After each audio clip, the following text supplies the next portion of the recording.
کا اثر ہوتا ہے؟ اگر ہو جائے تو کیسے پتا چلتا ہے کہ یہ جو میرے ساتھ ہو رہا ہے جادو کی وجہ سے ہو رہا ہے؟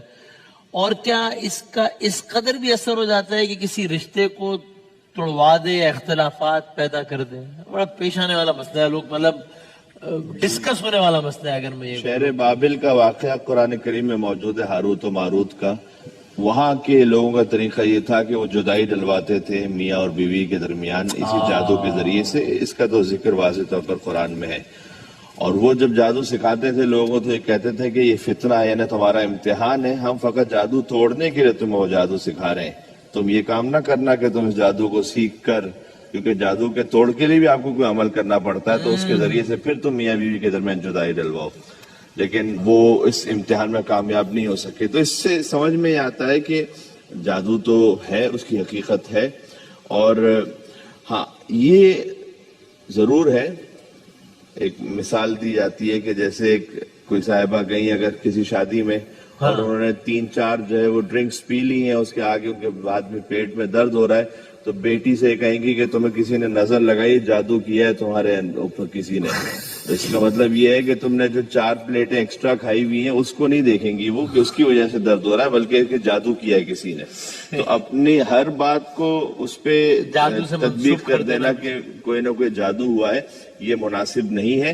بس اتنا کر لیجئے کہ اگر کچھ محسوس ہو رہا ہے تو جو بھی ہے وہ قرآنی اعمال کی طرف جائیے، سنتوں کی طرف جائیے، اور کسی خرافات میں نہ پڑیے. اور وہ ہے سورہ قل هو اللہ احد، سورہ قل اعوذ برب الفلق، قل اعوذ برب الناس، معوذتین جسے کہتے ہیں. جی قل اعوذ برب الفلق من شر ما خلق ومن شر غاسق اذا وقب ومن شر النفاثات فی العقد ومن شر حاسد اذا حسد.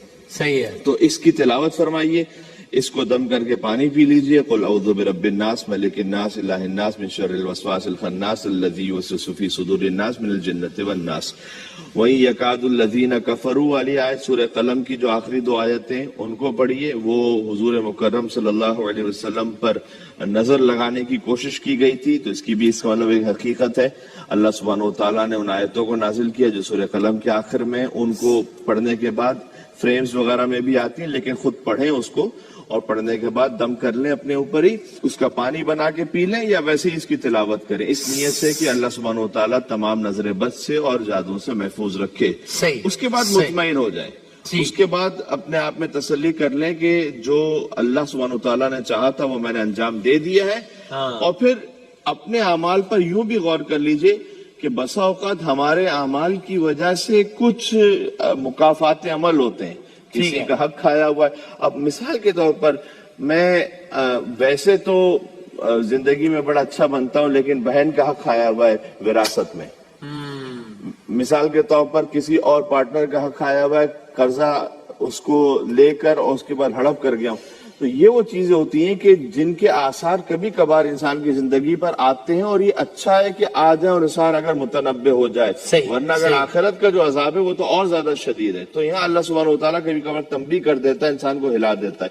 ان اعمال کو، حقوق العباد کو ٹھیک کر لیں اور یہ قرآنی اعمال انجام دے دیں. اس کے بعد مطمئن ہو جائیں کہ اگر جو جادو تھا تو وہ انشاءاللہ حل ہو گیا. باقی ہے کہ پھر اللہ سبحانہ وتعالیٰ کا